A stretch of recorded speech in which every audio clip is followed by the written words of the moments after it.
नमस्कार, मैं रंजन कुमार आज आपके लिए सीटेट वीडियो सीरीज का एक और वीडियो लेकर आया हूँ। और जिन्होंने पिछले वीडियोज का फ़ायदा नहीं उठाया हो वो हमारे डिस्क्रिप्शन बॉक्स के लिंक के जरिए आप लोग उसका फ़ायदा उठा सकते हैं। और जिन्होंने सब्सक्राइब नहीं किया हो वो जल्द से जल्द सब्सक्राइब कर लीजिए, क्योंकि आने वाले दिनों में सीटेट से संबंधित और भी बहुत ही महत्वपूर्ण वीडियोज हम लोग आपके लिए लेकर आने वाले हैं।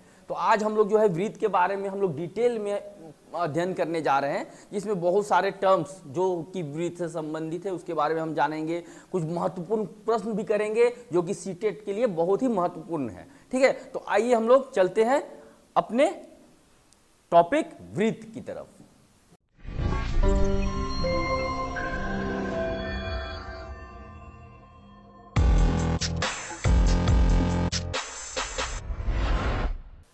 तो पहले हम लोग देखते हैं वृत्त होता क्या है। तो वृत्त की परिभाषा क्या है कि वृत्त एक बिंदु का बिंदु पथ है जो एक समतल में इस प्रकार घूमता है कि किसी दिए गए निश्चित बिंदु से इसकी दूरी हमेशा स्थिर रहती है। A circle is the locus of a point which moves in a plane in such a way that its distance from a given fixed point is always constant। कहने का अर्थ क्या है कि यहाँ पर आपके सामने पिक्चर दिया गया है। अब ये P जो बिंदु है इसको हम लोग क्या कर रहे हैं कि इसको घुमा रहे हैं, और निश्चित बिंदु जो फिक्स्ड पॉइंट है वो क्या है आपके सामने यहाँ दिया गया है। इसका नाम हम हमेशा किससे O से दर्शाते हैं, O फॉर ऑरिजिन। तो इसको हम लोग केंद्र के नाम से जानते हैं। अब इस P बिंदु को हम लोग जब इस पथ पर घुमाएंगे तो देखिए अगर P बिंदु यहाँ स्थित होता है तो O से जो इसकी दूरी होगी वह दूरी जो है इस दूरी के समान होगी जो पहले थी।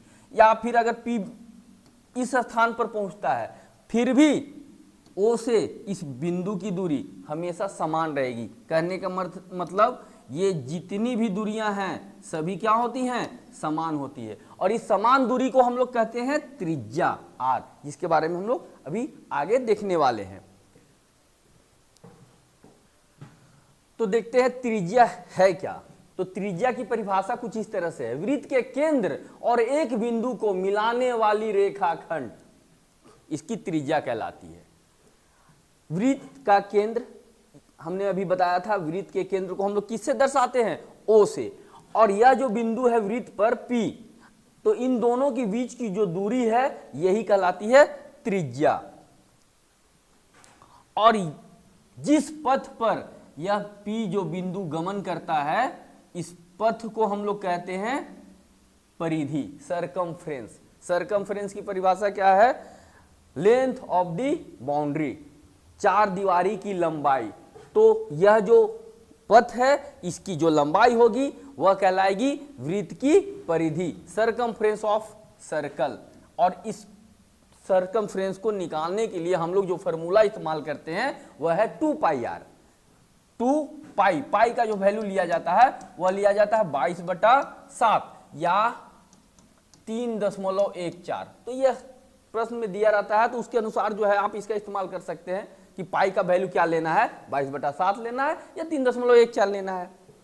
इसके बाद क्षेत्रफल, वृत्त का क्षेत्रफल निकालने के लिए आपके सामने फॉर्मूला दिया गया है πr²। पाई फिर से पाई का वैल्यू आपके सामने है, r² कहने का मतलब त्रिज्या का जो वैल्यू है वो। अब किसी वृत्त के क्षेत्रफल को हम लोग किस तरह से परिभाषित करते हैं, तो वृत्त के द्वारा जो जगह घेरा गया हो उसे वृत्त का क्षेत्रफल कहा जाएगा। अब इस टॉपिक से संबंधित एक प्रश्न हम देखते हैं, if the perimeter of and the area of a circle are numerically equal then the radius of the circle is. Option आपके सामने है। प्रश्न क्या रहा है, अब जरा उस पर आप ध्यान दीजिए। पेरीमीटर एंड एरिया, परिधि और क्षेत्रफल आर न्यूमेरिकली इक्वल, यानी कि नंबर में, संख्या में क्या है, इक्वल है। Then the radius of the circle is. तो परिधि की परिभाषा क्या है, परिधि की परिभाषा है 2πr। और क्षेत्रफल की परिभाषा फॉर्मूला क्या है, πr²। कहा जा रहा है कि ये न्यूमेरिकली इक्वल है, यानी कि 2πr = πr²। यहां से हम देखते हैं कि पाई से पाई कैंसिल हो गया और एक आर से एक आर कैंसिल हो गया, तो आर का वैल्यू कितना मिलता है आपके पास 2। आर का वैल्यू कितना मिला 2।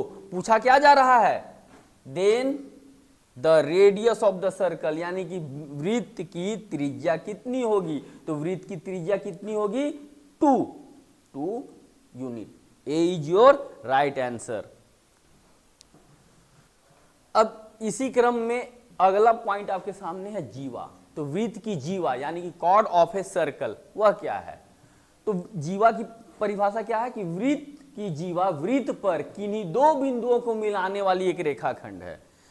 वृत्त जो बनता है वह बिंदुओं का समूह है। वृत्त, किसी वृत्त पर अनगिनत बिंदुएं हैं। अब इन्हीं बिंदुओं में से किसी अगर दो को हम मिलाते हैं तो ये क्या कहलाता है, जो रेखाखंड से मिलाई जाती है वह रेखाखंड ही जीवा कहलाती है। जैसे आपके सामने यह पिक्चर दिया गया है, एक्स बिंदु एक लिया गया है और एक बिंदु वाई है। अब इन दोनों को जो मिलाने वाली रेखाखंड है वही कहलाएगी जीवा। इसी प्रकार ए बी, जब ए और बी बिंदु को मिलाया जाता है तो जो रेखाखंड है वही कहलाएगी जीवा। इसी प्रकार और भी उदाहरण दिया गया आपके सामने।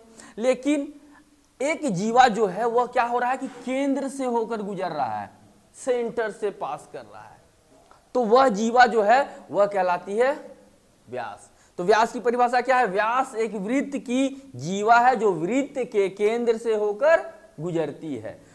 और सबसे महत्वपूर्ण बात, यह प्रश्न बहुत ही बार पूछा गया है एकेडमिक्स में भी और आपके सीटेट एग्जाम में भी, कि वृत्त की सबसे बड़ी जीवा कौन होती है, तो वृत्त की सबसे बड़ी जीवा व्यास होती है। इसको आप हमेशा याद रखा कीजिए कि वृत्त की सबसे बड़ी जीवा व्यास होती है। Diameter is the longest chord of a circle. अब व्यास और त्रिज्या यानी कि डायमीटर और रेडियस में संबंध क्या है, तो हमेशा याद रखना है आपको कि व्यास जो होता है वो त्रिज्या यानी कि रेडियस का 2 गुना होता है। यदि हम एक वृत्त लेते हैं और इसमें यह केंद्र यदि आपको O से दर्शाया जा रहा है तो O से A तक यह क्या त्रिज्या है। अगर इसके ठीक विपरीत दिशा में हम इस तरफ बढ़ते हैं O से B तक तो यह भी एक त्रिज्या है, और इन्हीं दोनों को मिलाकर जो AB मिल रहा आपको वह क्या हो जाता है, व्यास हो जाता है, डायमीटर हो जाता है। तो हम देखते हैं कि डायमीटर क्या हो जाता है R प्लस R यानी कि 2R। तो डायमीटर का फॉर्मूला भी है, अगर आपको त्रिज्या दिया गया हो डायमीटर निकालने के लिए, व्यास निकालने के लिए बोला जाए तो आपको करना क्या है कि त्रिज्या को 2 से गुना कर देना है। तो यहां पर व्यास के लिए फॉर्मूला मैंने दे रखा है कि व्यास बराबर 2 गुने त्रिज्या यानी कि D बराबर 2R। और इसी प्रकार यदि व्यास दिया गया हो और त्रिज्या निकालना हो तो त्रिज्या निकालने के लिए क्या करना है, व्यास को आधा कर देना है यानी कि R बराबर D/2। अब इस पर एक प्रश्न आपके सामने दिया गया है, यदि किसी वृत्त की परिधि 8 पाई है और उसका व्यास, तो उसका व्यास ज्ञात कीजिए। परिधि कितना दिया जा रहा है 8 पाई, ज्ञात क्या करना है आपको, व्यास। परिधि का फॉर्मूला मैंने अभी बताया था कि C बराबर क्या होता है 2πr, और यही दिया गया है आपको कितना 8 पाई, ये हो गया आपको 2πr। यहां से पाई कैंसल और 2 से 4 बार में 8 कैंसल, यहां से आपको मिलता है R का मान जो कि हो गया कितना 4 सेंटीमीटर। पूछा क्या जा रहा है, उसका व्यास क्या होगा, डायमीटर क्या होगा। तो डायमीटर के लिए अभी मैंने बताया ऊपर में कि डायमीटर अगर व्यास निकालना हो तो 2 गुने त्रिज्या कर देना है, तो 2 गुने त्रिज्या कितना 4, 4 दूनी 8 सेंटीमीटर। यही आपका सही उत्तर है। अब इसी क्रम में कुछ और भी महत्वपूर्ण पॉइंट्स हैं जिसको हम लोग बारी बारी डिस्कस करते हैं। तो अब हम जानते हैं छेदक, सेकेंड ऑफ ए सर्कल वो क्या है। तो छेदक क्या है, छेदक रेखा क्या है कि वह रेखा जो किसी वृत्त को 2 अलग अलग बिंदुओं पर काटती है वृत्त की छेदक रेखा कहलाती है। तो यहां पर आप देख रहे होंगे कि यह एक वृत्त दिया गया है और PQ एक रेखा है जो कि इस वृत्त को बिंदु A और बिंदु बी पर क्या कर रहा है, काट रहा है। तो हम कह सकते हैं कि पी क्यू क्या है, छेदक है, सेकेंड। इसी प्रकार स्पर्श रेखा टेंजेंट, स्पर्श कहने से ही मतलब निकल कर आ रहा कि स्पर्श मतलब कि टच करना, स्पर्श का मतलब होता है टच करना। तो यहां स्पर्श रेखा की परिभाषा जो है वो इस प्रकार है, वह रेखा जो वृत्त को बिल्कुल एक बिंदु पर काटती हो या स्पर्श करती हो, स्पर्श रेखा कहलाती है, एक बिंदु पर। तो यहां पर आप देख रहे होंगे कि यहां एक वृत्त दिया गया आपके सामने, और ए भी एक रेखा है जो कि इस वृत्त को पी बिंदु पर स्पर्श कर रहा है। तो यह ए बी जो कहलाएगा वह स्पर्श रेखा कहलाएगा, और जिस बिंदु पर यह स्पर्श रेखा वृत्त को स्पर्श करती है वह बिंदु स्पर्श बिंदु कहलाता है, पॉइंट ऑफ कांटेक्ट। और दूसरी चीज कि यदि हम लोग केंद्र से इस स्पर्श बिंदु को मिलाते हैं तो यह जो त्रिज्या होता है वह स्पर्श रेखा पर लंबवत होता है, 90 डिग्री का कोण बनाता है। अब स्पर्श रेखा के कुछ गुण हैं जो कि हम लोग अब उसके बारे में डिस्कस करते हैं।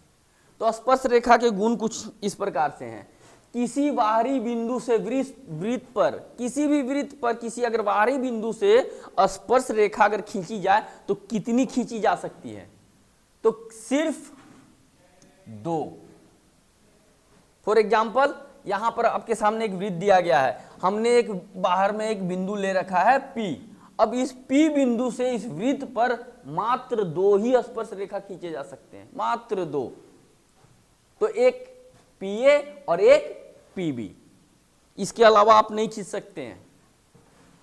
और जो अभी मैंने पिछले स्लाइड में बताया कि जब भी हम लोग केंद्र से स्पर्श बिंदु को मिलाते हैं तो जो त्रिज्या बनकर आता है वह स्पर्श रेखा पर क्या होता है, लंबवत होता है, 90 डिग्री का कोण बनाता है। अब यहां पर क्या है कि ये जो स्पर्श रेखा है PA और PB, तो इनकी जो लंबाई होगी हमेशा बराबर होती है।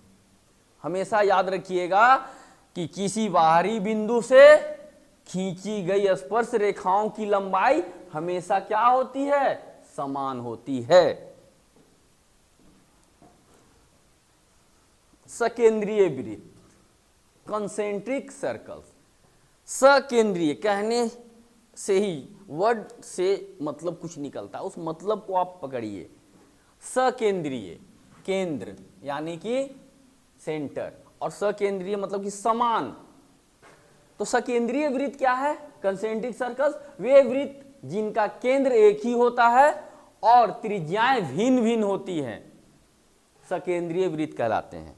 जैसे यहां पर आपको पिक्चर में दिख रहा होगा क्लियर कि 2 वृत्त दिया गया है, एक वृत्त बाहर और एक वृत्त अंदर। अगर हम इसे मान ले C1 और इसे मान ले C2, दोनों ही वृत्तों का केंद्र जो है एक ही है, O। तो ये दोनों वृत्त जो C1 और C2 है यह कहलाएंगे सकेंद्रीय वृत्त, और त्रिज्याएं भिन्न भिन्न होती है। तो जो छोटा वृत्त है उसकी त्रिज्या को हमने छोटे आर से दिखाया है और बड़े वाले वृत्त की त्रिज्या को बड़े आर से दिखलाया है। तो सकेंद्रीय वृत्त 2 ही वृत्त नहीं होंगे, आप अगर 2 के जगह 200 भी वृत्त ले लो, अगर केंद्र एक ही है तो सभी सकेंद्रीय वृत्त कहलाएंगे। सकेंद्रीय वृत्त अगर हमने यहां C1 और C2 ले रखा है तो इसके बीच में कुछ एक क्षेत्र जो है वो आपको दिख रहा होगा जो कि छायांकित किया गया है। तो हमने अभी वृत्त का क्षेत्रफल निकाला था, लेकिन यहां पर क्या है कि आपको बोला जाएगा कि इस जो छायांकित ये क्षेत्र है इसका क्षेत्रफल निकालना है। तो हम लोग इसको कहते हैं वलय, इसको हम लोग कहते हैं वलय या फिर एनालस बोलते हैं इंग्लिश में। तो इस वलय का क्षेत्रफल निकालने के लिए हम लोग किस फॉर्मूला का इस्तेमाल करते हैं, पाई गुने बड़े आर का स्क्वायर माइनस छोटे आर का स्क्वायर। कहने का अर्थ क्या है कि बड़े वाले वृत्त का जो क्षेत्रफल है वो कितना होगा, पाई बड़ा आर स्क्वायर, और उसमें से इस छोटे वाले वृत्त के क्षेत्रफल को क्या कर देना है, घटा देना है। यानी कि घटाना क्या है, पाई स्मॉल आर स्क्वायर। जब आप दोनों ही क्वांटिटी से पाई कॉमन लेते हैं तो मिलता क्या है आपके पास, आर का स्क्वायर माइनस छोटे आर का स्क्वायर। यही फॉर्मूला इस्तेमाल कर कर हम क्या कर सकते हैं, इस वलय का एनालस का क्षेत्रफल ज्ञात कर सकते हैं। तो इसको भी हमेशा ध्यान में रखना, इस तरह के भी प्रश्न पूछे गए हैं बहुत बार। तो इस पर आधारित हम एक प्रश्न करते हैं। तो यह प्रश्न कहता है कि सकेंद्रीय वृत्तों की आंतरिक और बाहरी त्रिज्याओं का योग 14 सेंटीमीटर है और वलय क्षेत्र 176 सेंटीमीटर स्क्वायर है। आंतरिक और बाहरी त्रिज्या ज्ञात कीजिए। अब यहां पर आपके सामने पिक्चर में क्लियर है कि बाहरी और आंतरिक दोनों त्रिज्याओं का योग कितना है, 14 सेंटीमीटर, यानी कि बड़ा आर प्लस छोटा आर, दोनों का योग कितना है, 14 सेंटीमीटर। और क्षेत्रफल कितना दिया जा रहा है इस वलय क्षेत्र का, इस वलय क्षेत्र का क्षेत्रफल दिया जा रहा है 176 सेंटीमीटर स्क्वायर। अब इन दोनों में संबंध क्या है, तो क्षेत्रफल के बारे में अभी हमने पढ़ा कि क्षेत्रफल जो होता है वो क्या होता है, पाई गुने बड़ा आर का स्क्वायर माइनस छोटे आर का स्क्वायर। अब यह जो है एक सर्व समीकरण के रूप में है जो हमें देता है पाई ए स्क्वायर माइनस बी स्क्वायर, यानी कि ए प्लस बी गुने ए माइनस बी, यानी कि आर प्लस आर और इंटू आर माइनस आर। अब यहां से हमें क्या मिलता है, क्षेत्रफल का मान आपके सामने है 176 सेंटीमीटर स्क्वायर और पाई का जो वैल्यू होता है वह होता है 22/7। फिर आर प्लस आर दोनों का योग दिया गया है 14 सेंटीमीटर और यहां पर जो हमें ज्ञात करना है, जो अननोन है वह है आर माइनस आर। अब इस समीकरण को हल करते हैं तो 7 से 2 बार में 14, 2 से 88 बार में 176 और 22 से 4 बार में 88। कहने का अर्थ क्या है कि r माइनस स्मॉल r बराबर 4 सेंटीमीटर। तो समीकरण आपके सामने है दो, कौन कौन सा, एक है r प्लस आर बराबर 14 सेंटीमीटर और एक r माइनस आर बराबर 4 सेंटीमीटर। अब दो चर वाले समीकरण को हल करने के लिए हम लोग क्या करते हैं कि 4 तरीकों का इस्तेमाल करते हैं। तो उतने डिटेल में हम अभी नहीं जा रहे हैं, इनको सिंपली हल कर कर आपके सामने उत्तर लाने की कोशिश करते हैं। तो r प्लस आर बराबर 14 सेंटीमीटर और r माइनस आर बराबर 4 सेंटीमीटर। अब इन दोनों समीकरण में देखते हैं कि r किस में है, छोटा r एक प्लस में है एक माइनस में है, न्यूमेरिकल वैल्यू सेम है तो दोनों को जोड़ दीजिए तो r r cancel, r plus r 2r और 14 4 18, यानी कि r का जो मान होगा 18/2 9 सेंटीमीटर। अब इस कैपिटल R बड़े R का मान जो है समीकरण 1 में या समीकरण 2 में किसी में भी आप रखिए, आपको छोटे r का मान निकल जाएगा। तो r माइनस आर बराबर कितना है 4, r का वैल्यू कितना आया 9, माइनस r बराबर 4, तो छोटे r का मान 9 माइनस 4 यानी कि 5 सेंटीमीटर। तो इस प्रकार से आपके सामने जो उत्तर मिल रहा है आपके प्रश्न के मुताबिक आंतरिक और बाहरी त्रिज्याएं ज्ञात करने के लिए बोला गया था। वह आंतरिक त्रिज्या जो है यानी कि छोटी वाली त्रिज्या 5 सेंटीमीटर और बड़ी वाली त्रिज्या 9 सेंटीमीटर।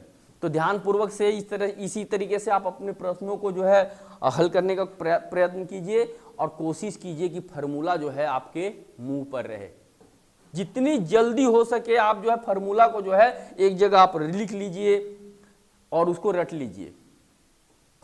कहा गया है कि मैथ में फार्मूला अगर आपके हाथ में है या आपके दिमाग में है तो 25% अंक कहीं नहीं जाने वाला। आप बिना हल किए भी फार्मूला के बदौलत जो 25% अंक ज्ञात कर सकते हैं, ये बहुत बड़े बुजुर्गों ने कहा है। अब इसी क्रम में अगला जो मुख्य बिंदु है वह है वृत्त का चाप, आर्क ऑफ ए सर्कल। यह क्या है, वृत्त का एक सतत टुकड़ा वृत्त का चाप कहलाता है। सतत टुकड़ा कहने का मतलब कंटिन्यू पार्ट। अब यहां पर आपके सामने जो पिक्चर है इसमें आप देखिए ध्यानपूर्वक, ए बिंदु से यदि हम लोग चलना शुरू करते हैं और फिर से ए बिंदु पर वापस आ जाते हैं तो यह कहलाता है परिधि, और यही जो है ये कंटिन्यूअस पाथ है। अब इसी पाथ में से कोई एक भाग आप अगर ले लेते हो ए से लेकर बी तक, यही कहलाता है वृत्त का चाप, आर्क ऑफ ए सर्कल। और इसे हम इस प्रकार से दिखाते हैं, ए बी लिखकर और ऊपर में चांद बनाते हैं। तो तो यह जो चाप है ए बी, यह जो चाप है छोटा चाप है, और देखिए यहां से लेकर ए से अगर इस प्रकार से हम लोग सी बिंदु होते हुए अगर बी तक पहुंचते हैं तो यह भी एक चाप कहलाएगा। तो आपके सामने जो है ए और बी बिंदु से दो चाप मिल रहे हैं, एक छोटा चाप और एक बड़ा चाप। तो इस छोटे वाले चाप को हम लोग कहेंगे लघु चाप, माइनर आर्क, और बड़े वाले चाप को कहेंगे दीर्घ चाप यानी कि मेजर आर्क। अगर कोई एक चाप दिया गया है आपके सामने, इस चाप से जो इस चाप के जो अंत बिंदु हैं उनको यदि केंद्र से मिलाया जाए तो दोनों के बीच में कुछ कोण बनेगा। तो यदि इस कोण को हम क्या कहते हैं, थीटा, ठीक है। तो ये जो लेंथ है यानी कि चाप की लंबाई, लेंथ ऑफ आर्क, इसे निकालने के लिए जो फॉर्मूला इस्तेमाल किया जाता है वह है 2 पाई आर इंटू थीटा बाई 360। कहने का मतलब क्या हुआ कि यदि यह कोण आपको दिया गया है तो थीटा के जगह पर उसका मान रखना है और बटा 360। 360 क्यों? क्योंकि हम यदि एक चक्कर पूरा लगाते हैं तो यह कोण बनता है 360, और उसी में से एक पार्ट ले रहे हैं, एक भाग ले रहे हैं, कितना, थीटा। हो सकता है थीटा 60 डिग्री हो, 100 डिग्री हो, 120 डिग्री हो सकता है 150 डिग्री हो। तो थीटा बाई 360 और परिधि की परिभाषा आपने पढ़ा था, लेंथ ऑफ द आर्क, और फॉर्मूला क्या था, 2 पाई आर, उससे मल्टीप्लाई कर देना है, आपको लेंथ ऑफ आर्क चाप की लंबाई निकल जाएगी। तो इससे संबंधित एक प्रश्न पर ध्यान देते हैं हम लोग। In a circle of diameter 42 centimetre, एक सर्कल है जिसका डायमीटर व्यास कितना दिया गया है, 42 centimetre. If an arc subtend an angle of 60 degree, यदि वह जो चाप है वो एंगल जो अंतरित करता है कहां, केंद्र पर 60 डिग्री का, at the centre where pi equal to 22/7। Pi का मान दिया गया है कि आपको 22/7 लेना है, कहीं कहीं दिया जाता है कि पाई का मान 3.14 लेना है, तो उसी के हिसाब से हम लोग लेंगे। Then what will be the tangent length of arc. अब देखते हैं हम लोग कि यहां जो कोण बन रहा है, अभी मैंने बताया था कि कुछ कोण बनेगा, तो यहां जो कोण बन रहा है कितने डिग्री का, 60 डिग्री का, यानी कि थीटा का वैल्यू कितना डिग्री, 60 डिग्री। तो what will be the length of arc, arc की लंबाई, लेंथ ऑफ आर्क जो हो जाएगा थीटा बटा 360 यानी कि 60/360 और इंटू 2, पाई का मान कितना बोला जा रहा है, 22/7, और आर यानी कि त्रिज्या, लेकिन यहां दिया क्या गया है, डायमीटर। तो डायमीटर को यानी कि व्यास को आधा कर देते तो हमें क्या मिलता है, त्रिज्या, जो आर का मान होगा 42 का आधा 21 सेंटीमीटर। अब इसी को हल करने पर हमें लेंथ ऑफ आर्क यानी कि चाप की लंबाई मिल जाएगी 7×3 21, 60 से 6 बार में, 3 से 2 बार में, और 2 से यह 2 कैंसल, यानी कि 22 सेंटीमीटर जो है वह क्या है, उस चाप की लंबाई। इसी क्रम में हम अगले बिंदु की तरफ चलते हैं। वृत्तखंड, सेगमेंट ऑफ ए सर्कल, यह होता क्या है, वृत्तखंड कहने का मतलब वृत्त का खंड, एक भाग। तो वृत्तखंड क्या है, वृत्त का वह भाग जो चाप और जीवा से घिरा होता है, चाप और जीवा सहित वृत्तखंड कहलाता है। तो यहां पर हम देखते हैं कि यह जो वृत्त है इसमें ए और बी से और जीवा ए बी, इनसे घिरा हुआ यह जो भाग है यह कहलाएगा वृत्तखंड। इसी प्रकार यदि हम लोग मेजर आर्क यानी कि दीर्घ चाप से ध्यान देखते हैं तो दीर्घ चाप और ए बी जीवा से घिरी हुई ये जो क्षेत्र है, यह क्षेत्र, यह भी वृत्तखंड ही कहलाएगा। तो हम लोग इसमें फर्क कैसे पहचानेंगे, जो छोटा वाला भाग हुआ वह कहलाएगा लघु वृत्तखंड, और जो बड़ा वाला भाग है वह दीर्घ। छोटा बड़ा, लघु दीर्घ, major minor, minor major. Simply फर्क समझना है, छोटे वाले को लघु, बड़े वाले को दीर्घ, छोटे वाले को माइनर, बड़े वाले को मेजर। इसी प्रकार अगला जो पॉइंट है वह है आपके सामने वृत्त का त्रिज्यखंड, वृत्त का त्रिज्यखंड, सेक्टर ऑफ ए सर्कल। तो यह क्या है, तो वृत्त के चाप और इसकी दो सीमाबद्ध त्रिज्याओं से घिरा क्षेत्र वृत्त का त्रिज्यखंड कहलाता है। The region enclosed by an arc of a circle and its two bounding radii is called a sector of a circle. कहने का मतलब यह जो चाप हमने लिया ए बी और इससे संबंधित जो त्रिज्याएं हैं कौन, ए ओ ए और ओ बी, तो इससे जो क्षेत्र मिलता है वही कहलाता है त्रिज्यखंड। तो देखिए आप कि यह जो वृत्त है दो भागों में बढ़ जाता है, एक छोटे भाग में और एक बड़े भाग में। तो जो छोटा वाला भाग हुआ वह लघु त्रिज्यखंड और जो बड़ा वाला भाग हुआ वह दीर्घ त्रिज्यखंड, माइनर सेक्टर और मेजर सेक्टर। तो फर्क आपके सामने है, वृत्तखंड किससे, जीवा से अलग होता है और त्रिज्यखंड त्रिज्याओं से। अर्धवृत्त, अर्धवृत्त कहने से ही समझ में आ रहा, अर्ध मतलब आधा, वृत्त पता ही है, हम लोग अभी उसी के बारे में पढ़ रहे हैं।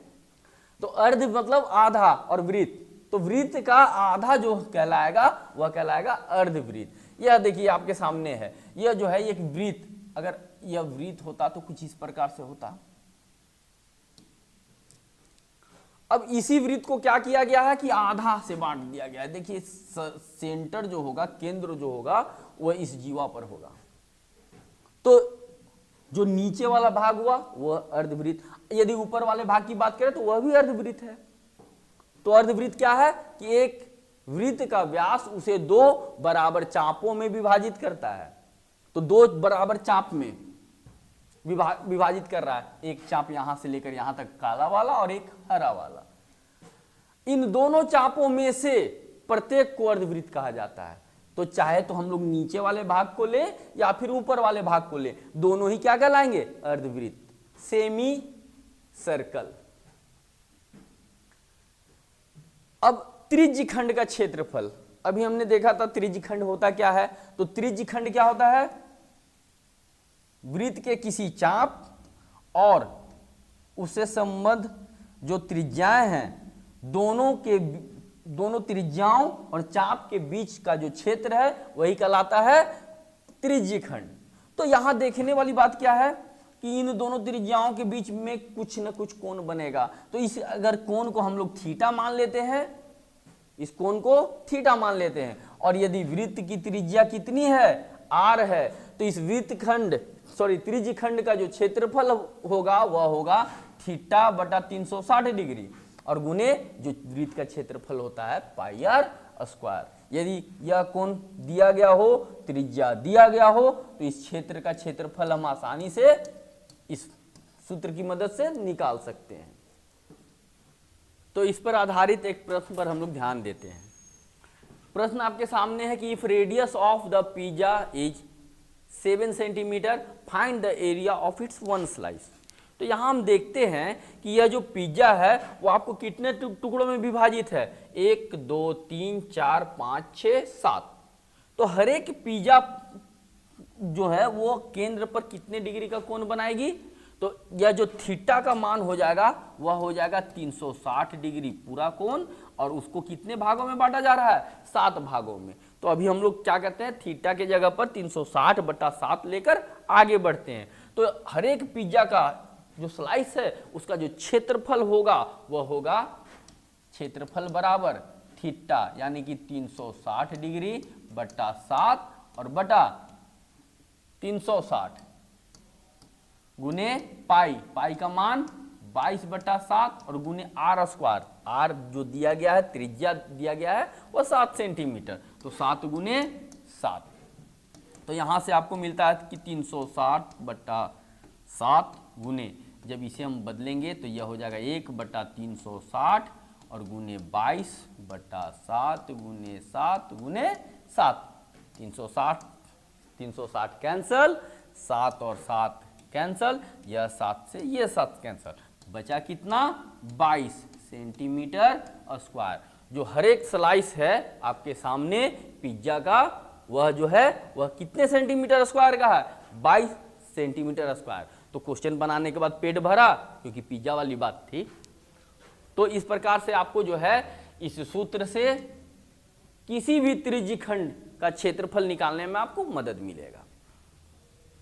इसके बाद अगला जो मुख्य पॉइंट है, जो मेन पॉइंट है आपके सामने, वो है सर्वांग सम वृत्त, कॉन्ग्रुएंट सर्कल, सर्वांग सम। इस सर्वांग सम का अर्थ क्या है, पहले हम लोग इसके बारे में डिस्कस करते हैं। आपने सर्वांग सम त्रिभुज पढ़ा होगा, सर्वांग सम वृत्त भी होते हैं। सर्वांग सम का अर्थ क्या होता है, यदि सर्वांग सम को संधि विच्छेद किया जाए तो यह हमें देता है सर्व जोड़ अंग जोड़ सम। सर्व मतलब सभी, ऑल, अंग मतलब पार्ट, सम, सम मतलब बराबर। हिंदी वाला सम इस्तेमाल कीजिए, इंग्लिश वाला सम, सम मतलब जोड़ नहीं। सर्व अंग सम, सर्वांग सम, ऑल पार्ट इक्वल, यानी कि सभी भाग बराबर। तो कहने का अर्थ क्या है कि यदि एक वृत्त को दूसरे वृत्त पर रखा जाए तो वह क्या करे कि दूसरे वृत्त को छुपा ले, तब हम कह सकते हैं कि दोनों वृत्त क्या है, सर्वांग सम। तो सर्वांग सम की परिभाषा क्या है कि दो वृत्त जिनके केंद्र सी, केंद्र मतलब सेंटर, क्या क्या हो, ओ और आर, केंद्र ओ, त्रिज्या आर। इसी प्रकार जो दूसरा वृत्त है उसका जो केंद्र है वह ओ डैश और त्रिज्या आर है, को सर्वांग सम तभी कहा जाता है जब आर बराबर एस। आर बराबर एस यानी कि इस वृत्त की त्रिज्या और इस वृत्त की त्रिज्या, दोनों की त्रिज्याएं समान है, तो हम कह सकते हैं कि दोनों वृत्त क्या है, सर्वांग सम। अगर इस वृत्त को उठाकर इस वृत्त पर रखा जाएगा तो इस वृत्त को पूरी तरह से यह ढक लेगा, यही होता है सर्वांग सम। चक्रीय चतुर्भुज, चक्रीय, चक्र, चक्र कहने का मतलब सुदर्शन। तो चक्रीय चतुर्भुज क्या है, साइक्लिक क्वाड्रिलेटरल, कि एक चतुर्भुज एबीसीडी को चक्रीय कहा जाता है यदि इसके सभी शीर्ष एक वृत्त पर स्थित हो। वृत्त पर स्थित बिंदुओं को चक्रीय कहा जाता है। तो यहां पर आपके सामने एक फिगर दिया गया, चित्र दिया गया है जिसमें एक वृत्त है और इस पर क्या किया गया कि एक चतुर्भुज को दर्शाया गया है, यह चतुर्भुज एबीसीडी। अब देखने वाली बात क्या है कि एबीसीडी जो चतुर्भुज है इसके चारों शीर्ष ए, बी, सी और डी, यह चारों जो है वह किस पर, वृत्त पर स्थित है। तो इस एबीसीडी चतुर्भुज को हम कहेंगे कि यह चक्रीय चतुर्भुज है, साइक्लिक क्वाड्रिलेटरल। अब इस साइक्लिक क्वाड्रिलेटरल का भी कुछ गुण है। तो गुण क्या है, इसमें जो विपरीत कोण होते हैं, कोण ए और कोण सी, इनका योग हमेशा 180 डिग्री होगा। इसी प्रकार कोण बी और कोण डी, इनका योग दोनों का 180 डिग्री। कोण ए प्लस सी, विपरीत कोणों का योग हमेशा 180 डिग्री होता है, बी और डी मिलकर भी 180 डिग्री होगा। तो चक्रीय चतुर्भुज का यह गुण हमेशा याद रखिएगा आप, यह बहुत मदद करेगा आपको इस तरह के जब भी प्रश्न दिए जाएंगे तो उनको हल करने में। तो अब हम लोग वृत्त से संबंधित कुछ मुख्य बिंदु हैं जिन पर प्रकाश डालते हैं, ये आपको जो है प्रश्नों को हल करने में मदद करेंगे। अभी हम लोग जो है वीडियो के अंत में कुछ महत्वपूर्ण प्रश्न पर भी ध्यान देंगे, उसको बनाएंगे, हल करेंगे, ठीक है। लेकिन उससे पहले कुछ मुख्य बिंदुओं पर हम लोग प्रकाश डालते हैं जो कि उन प्रश्नों को हल करने में हमें मदद करेंगे। तो चलिए पहले बिंदु पर हम लोग बात करते हैं। दो वृत्त सर्वांगसम होते हैं यदि और केवल यदि जब उनकी त्रिज्याएं समान हो, जो हमने अभी डिस्कस किया कि दो वृत्त तभी सर्वांगसम होंगे, कॉन्ग्रुएंट कहलाएंगे, जब उनकी त्रिज्याएं क्या हो, समान हो। इसी प्रकार एक वृत्त की समान जीवाएं केंद्र पर समान कोण बनाती हैं। चलिए इसके बारे में बात करते हैं। यदि दो समान लंबाई की जीवा ली जाए, मान लिया जाए कि ए बी और पी क्यू क्या है, दोनों की लंबाई बराबर है, तो इससे जो कोण बनेगा केंद्र पर, ए बी से अगर ये कोण बनता है थीटा, तो पी क्यू से भी यह जो कोण बनेगा वो थीटा ही बनेगा।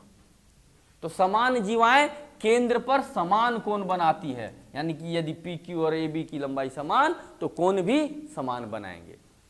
अगला पॉइंट है कि यदि किसी वृत्त के केंद्र पर दो जीवाओं द्वारा अंतरित कोण बराबर हो तो जीवाएं बराबर होती है। यह इसी का विपरीत है कि यदि दो जीवाएं हैं, इनके द्वारा केंद्र पर बना कोण जो है बराबर है, तो यह दोनों जो जीवा है वो भी बराबर होंगे। ये दोनों एक दूसरे के विपरीत हैं। अगला जो पॉइंट है वो कहता है कि एक वृत्त के केंद्र से एक जीवा पर डाला गया लंब जीवा को समद्विभाजित करता है।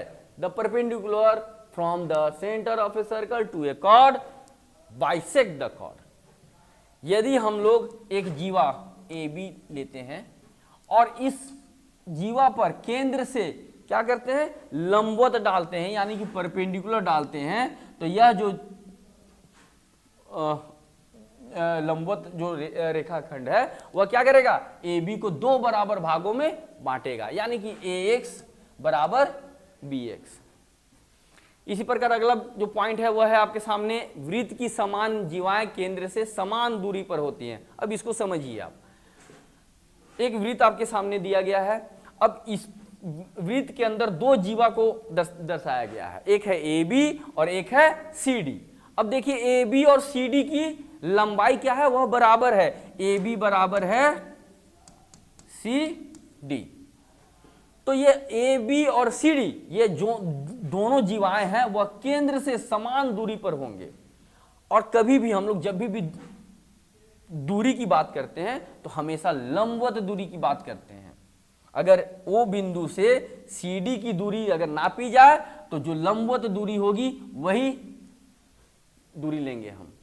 तो यहां पर क्या कहा गया है कि जब जीवाएं समान लंबाई की हो तो वह केंद्र से समान दूरी पर होंगी, यानी कि ओ एक्स बराबर ओ वाई, यह जो दूरी है वह हमेशा समान होगा।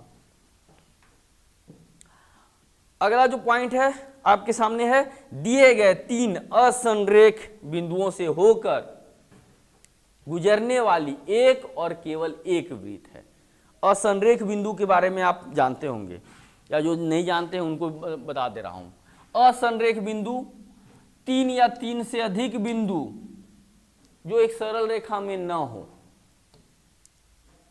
वो कहलाएंगे असंरेख, यानी कि नॉन कॉलिनियर पॉइंट्स। इसका विपरीत, यदि तीन बिंदु या तीन से अधिक बिंदुएं एक ही सरल रेखा पर हों तो यह कहलाएंगे संरेख, कॉलिनियर।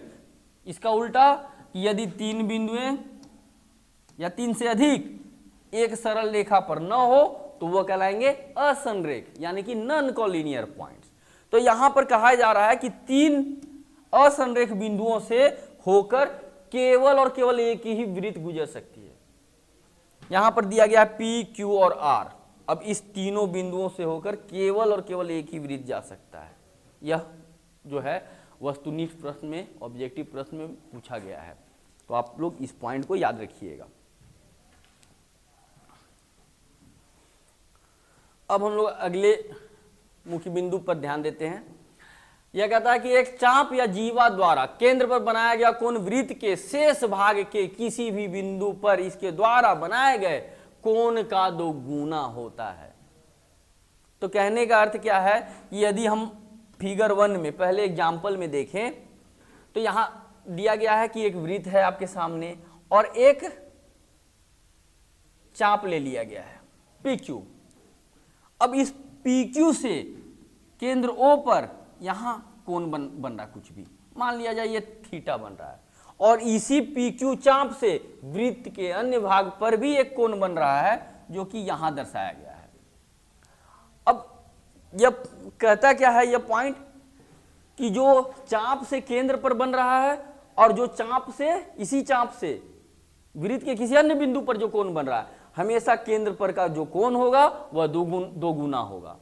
कहने का अर्थ क्या हुआ, अगर विपरीत बोले तो इस कोण का ये आधा होगा जो केंद्र के अन्य भाग पर बन रहा है। तो यदि केंद्र पर बना कोण थीटा है तो यह कितना हो जाएगा, θ/2। तो यहां पर आपके सामने तीन कंडीशन दिया गया है। एक पहले कंडीशन में आप देख रहे होंगे कि यहां पर माइनर आर्क यानी कि लघु चाप द्वारा अंतरित कोण है केंद्र पर और वृत्त के अन्य भाग पर।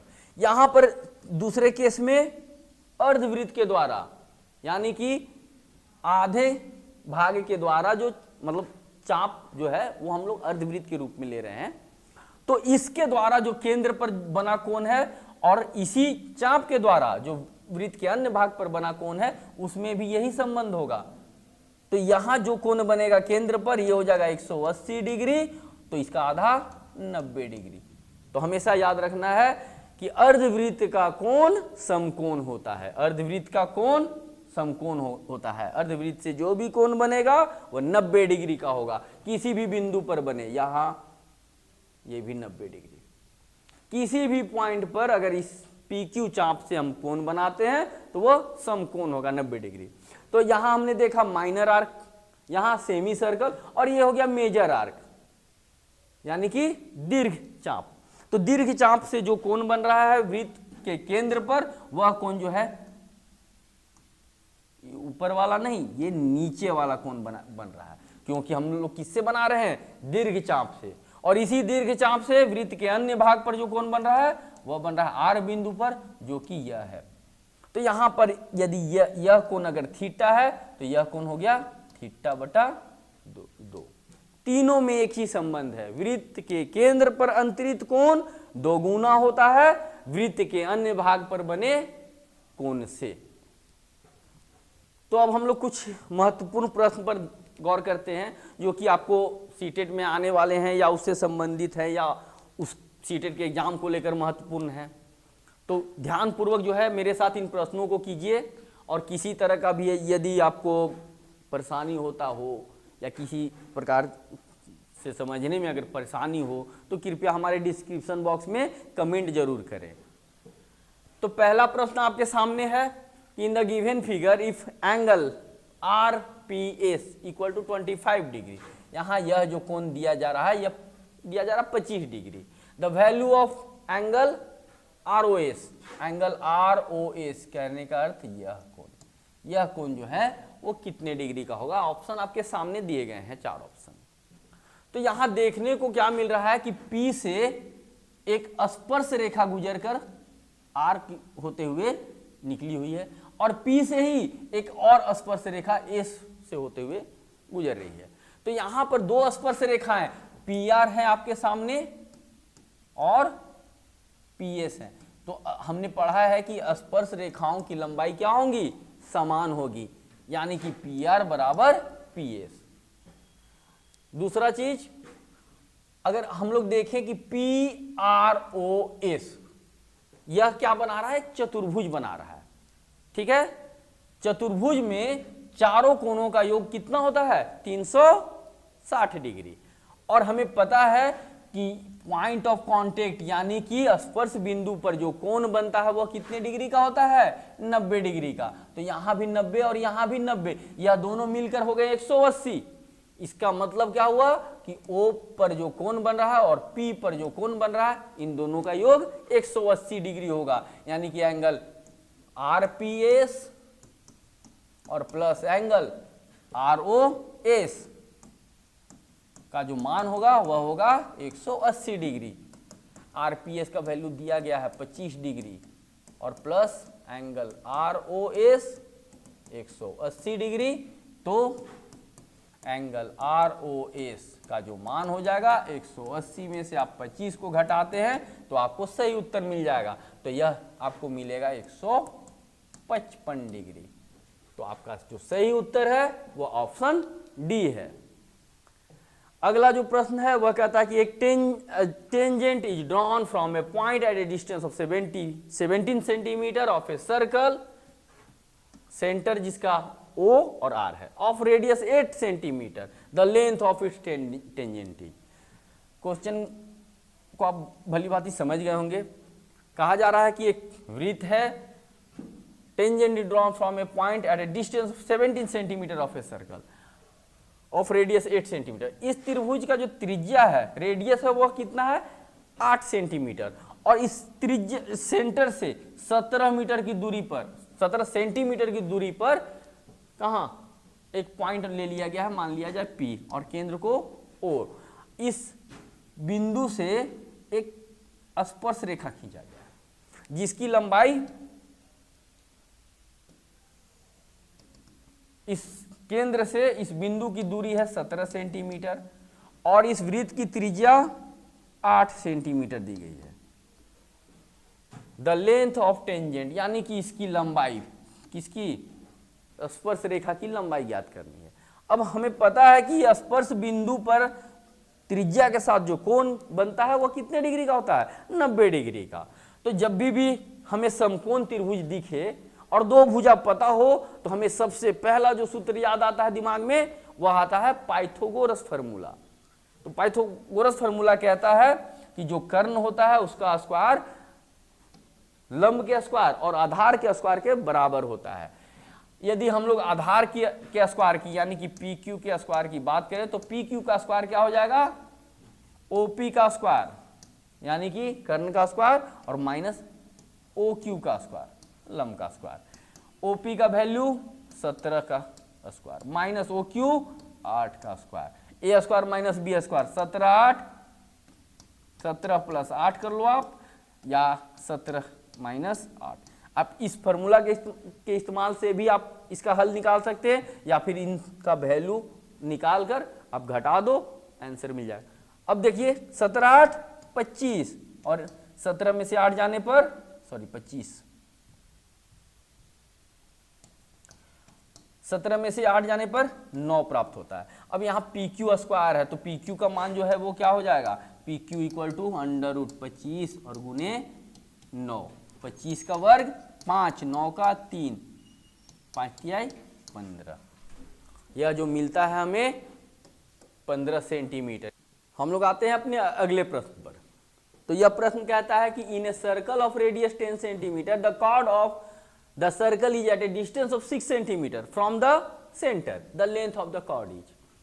एक 10 सेंटीमीटर त्रिज्या वाली एक वृत्त है जो द कॉर्ड जिसमें एक जीवा केंद्र से the circle is at a distance of 6 centimetre.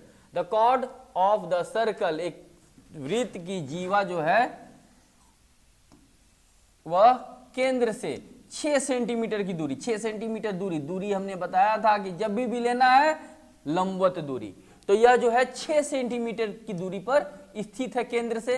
केंद्र को मान लिया जाए O और इस जीवा को AB और इस वृत्त जिसका त्रिज्या कितना है 10 सेंटीमीटर। तो हमें ज्ञात क्या करना है, AB की लंबाई यानी कि जीवा की लंबाई कितनी है। तो हमें पता है कि जो दूरी है कभी भी ली जाती है वह लंबवत दूरी होती है, और कभी भी केंद्र से यदि जीवा पर लंबवत कोई रेखा खींची जाए तो वो जीवा को 2 बराबर भागों में AC बराबर BC 2 बराबर भागों में बांट देगी। तो यहां पर हमें देखने को मिल रहा है कि ACO एक त्रिभुज है जो समकोण है। अब इस समकोण त्रिभुज में 2 भुजाएं OC और OA दी गई हैं, तो अगर AC हमें पता चल जाए तो AC की मदद से हम AB भी ज्ञात कर सकते हैं, AC को दुगुना करके। तो यहां पर पहले हम लोग क्या करते हैं, AC ज्ञात करने के लिए पाइथागोरस फार्मूला यानी कि AC का स्क्वायर बराबर OA का स्क्वायर माइनस OC का स्क्वायर। OA 10 सेंटीमीटर, 10 का स्क्वायर माइनस OC 6 सेंटीमीटर यानी कि 6 का स्क्वायर, 10 का स्क्वायर 100, 6 का स्क्वायर 36, 10 में से 36 जाने पर प्राप्त होते हैं 64 यानी कि AC का स्क्वायर बराबर कितना 64 का वर्गमूल 8 सेंटीमीटर। अब AC 8 सेंटीमीटर तो CB भी तो 8 ही सेंटीमीटर होगा, क्योंकि OC क्या कर रहा है कि AB को 2 बराबर भागों में विभाजित कर दे रहा है। तो यह इस प्रकार से हमें जो AB की लंबाई ज्ञात हुई वो 8 + 8 यानी कि 16 सेंटीमीटर, यानी कि ऑप्शन ए आपका सही उत्तर है। इसी क्रम में अगला प्रश्न, the tangent drawn at extremities यानी कि अंत बिंदु पर जो टेंजेंट स्पर्श रेखाएं खींची जा रही हैं ऑफ द डायमीटर के अंत बिंदु पर जो स्पर्श रेखाएं खींची जा रही है वह क्या होंगी, परपेंडिकुलर पैरेलल, इक्वल या नॉन ऑफ दीज। तो यहां पर प्रश्न कुछ इस प्रकार से है कि यह एक वृत्त है और वृत्त का यह व्यास है डायमीटर, और डायमीटर का जो अंत बिंदु है एक ए है और एक बी है। अब इस ए बिंदु पर एक स्पर्श रेखा खींची गई जो ए को स्पर्श करती हुई निकल गई। इसी प्रकार बी बिंदु पर एक स्पर्श रेखा खींची जा रही है जो बी को स्पर्श करके निकल जा रही है। तो यह जो रेखा है और यह जो रेखा है, यह दोनों आपस में हमेशा समांतर होंगे, यानी कि पैरेलल होंगे। अगले प्रश्न में देखिए, आपके सामने दिया गया है कि इन गिवन फिगर, यहां जो चित्र दिया जा रहा है इसमें CP and CQ are tangents to a circle. CP and CQ दोनों जो है टेंजेंट्स, स्पर्श रेखा है to a circle with centre O, इस वृत्त का केंद्र O है। ARB इज अनदर टेंजेंट, एक और टेंजेंट स्पर्श रेखा ARB गई हुई है इस प्रकार से कि if CP equal to 11 centimetre, C से P तक की लंबाई जो है वह है 11 centimetre, and BC 6 centimetre, BC यह जो है यह 6 सेंटीमीटर है।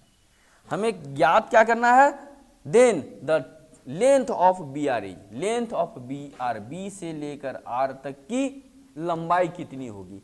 तो यहां देखने में क्या मिल रहा है कि CP 11 सेंटीमीटर, तो CP जितना होगा उतना ही CQ होगा। C से Q तक की लंबाई